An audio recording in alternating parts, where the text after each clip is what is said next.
ایک بار راستے میں ہر کا لشکر آیا، جناب ہر کے مصائب 2 دن بعد آ رہے ہیں، تفصیل اس میں پڑھوں گا، اور آقا حسین کے قافلے کا رخ موڑا گیا۔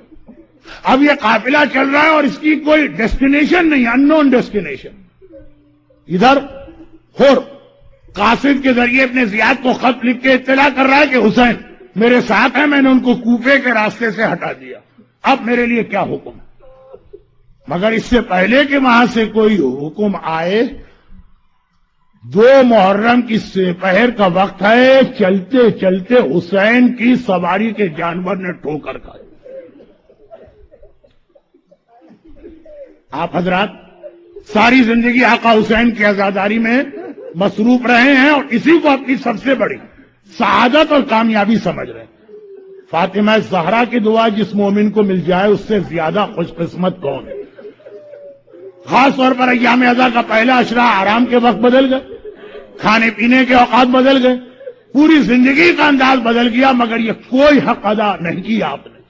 آقا حسین کا ایک جملہ کافی ہے، ایک جملہ، اور میں یہ چہرے بھی دیکھ رہا ہوں اس مجمع کے اندر۔ آقا حسین کا ایک جملہ، کون سا جملہ؟ 2 محرم کا قافلہ چل رہا، چلتے چلتے ذوالجناح نے ٹھوکر کھائی اور رک گیا۔ ذوالجناح کو آگے بڑھانے کی کوشش کی جا رہی ہے، آقا حسین کے اشارے پہ حرکت کرنے والا، بلکہ ذوالجناح تو حسین کا اتنا مزاج جانتا کہ حسین کو اشارہ بھی نہیں کرنا ہوتا ہے، ذوالجناح کو معلوم ہے کس وقت مجھے کیا کرنا۔ زندگی میں 2 ایسے موقع آئے کہ بظاہر ایسا لگا کہ ذوالجناح آج حسین کا حکم نہیں مان رہا۔ دوسرا موقع تھا جب سکینہ ذوالجناح کی ٹانگوں سے آ کے لپٹی، وہی ذوالجناح تھا، لیکن عصر عاشور وہ آگے بڑھنے کو تیار نہیں ہے۔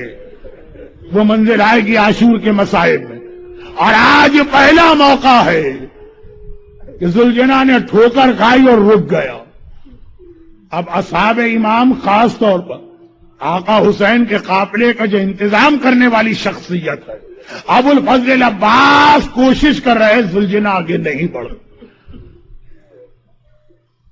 آقا عباس نے کہا مولا شاید یہ بہت تھک گیا، سواری کا جانور بدلے۔ ذوالجناح کو بدل کے دوسرا جانور لایا گیا، اس پر حسین بیٹھے، ایک قدم چلا، ٹھوکر کھا کے وہ بھی رک گیا۔ روایتوں میں ہے کہ 7 جانور بدلے گئے، مگر آج کوئی آگے بڑھنے کو تیار نہیں ہے۔ اصحاب امام حیران، بنی ہاشم کے شہزادے پریشان کہ آخر کیا ہو گیا؟ کائنات کی ہر مخلوق امام کا حکم مانتی ہے، یہ تو حسین کی زندگی پر خدمت کرنے والے سواری کے جانور سب پریشان ہیں۔ آقا حسین نے کہا عباس دیکھو قریب میں کوئی قبیلہ رہتا ہے، کچھ لوگ رہتے ہیں تو ان کو لے کے آؤ۔ قریب ترین قبیلہ بنی اسد کا قبیلہ، اللہ کبھی آپ کو عاشور کے دن کربلا لے جائے اور بنی اسد کے قبیلے کو جس انداز سے آپ آتا دیکھیں۔ بنی اسد کا قبیلہ قریب میں رہتا ہے، بلایا گیا۔ حسین نے کہا یہ بتاؤ یہ جگہ کون سی ہے جہاں میری سواری کا جانور رک گیا؟ آقا سب جانتے ہیں لیکن اصحاب کو بھی بتانا۔ ایک بار کسی نے کہا کہ مولا یہ شط الفرات، آقا حسین نے کہا شاید اس کا کوئی اور نام۔ کسی نے کہا کہ مولا اس کو غازریہ بھی کہتے، آقا نے کہا شاید اس کا کوئی اور نام۔ کسی نے کہا مولا اسے نینوا بھی کہتے ہیں، مولا نے کہا شاید اس کا کوئی اور نام۔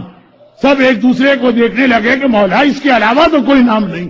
کہا دیکھو شاید تمہارے قبیلے میں کوئی بہت ہی بوڑھا، اس کو لے کر آؤ۔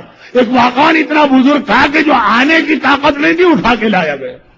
آقا نے کہا تو بتا سکتا ہے اس زمین کا کوئی اور نام بھی؟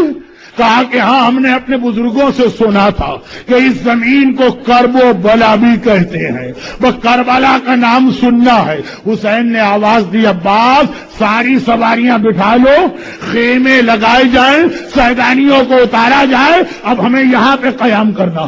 وہ اتنا سننا تھا، 2 جملے اتنا سننا تھا۔ ایک مرتبہ وہی بوڑھا طرف اٹھا جو ہاتھوں میں اٹھا کے لایا گیا، فرزند رسول یہاں پہ قیام نہ کریں، یہاں پہ نہ ٹھہریں، اگر ٹھہرنا ہی ہے تو ذرا آگے جا کے ٹھہر جائیے۔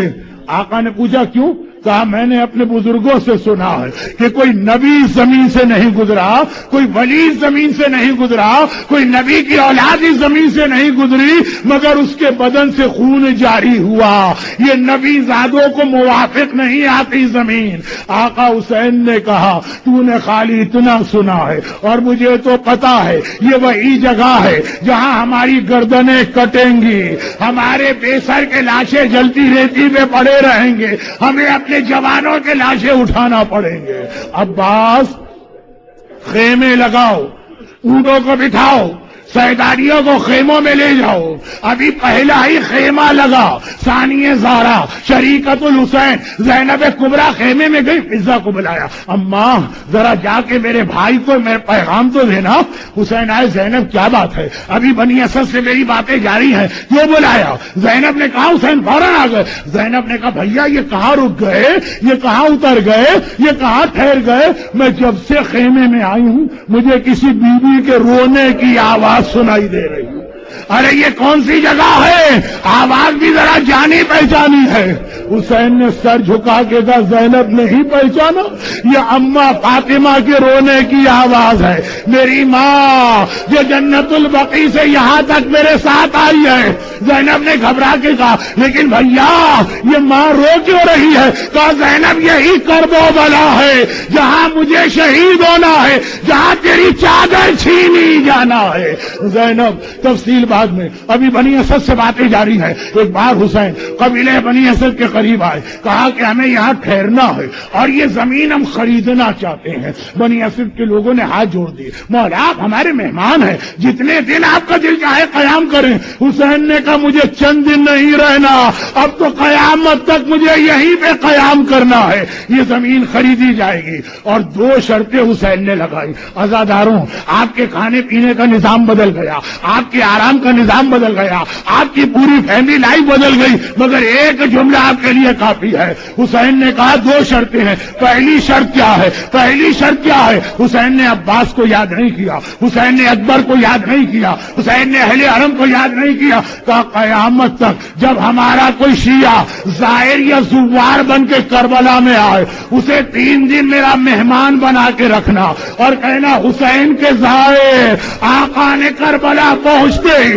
سب سے پہلے تمہیں یاد کیا تھا، حسین کے مہمان بنو۔ اور دوسری شرط یہ ہے جب لشکر یزید چلا جائے اور جلتی ریتی پہ ہمارے لاشیں پڑے ہو تو ہمارے لاشوں کو اس طرح نہ چھوڑنا، ہمارے لاشوں کو لا کے دفن کر دینا۔ آج بھی عاشور کی سہ پہر آتی ہے تو کفن پہن کر بنی اسد کا سارا قبیلہ کندھوں پہ بیلچے رکھ کے آتا ہے، دوڑتا ہوا آتا ہے آقا جو محرم کو آپ نے ہمارے بزرگوں سے وعدہ لیا تھا، ارے ہم آ گئے مگر بنی اسد بعد میں آئے 3 دن۔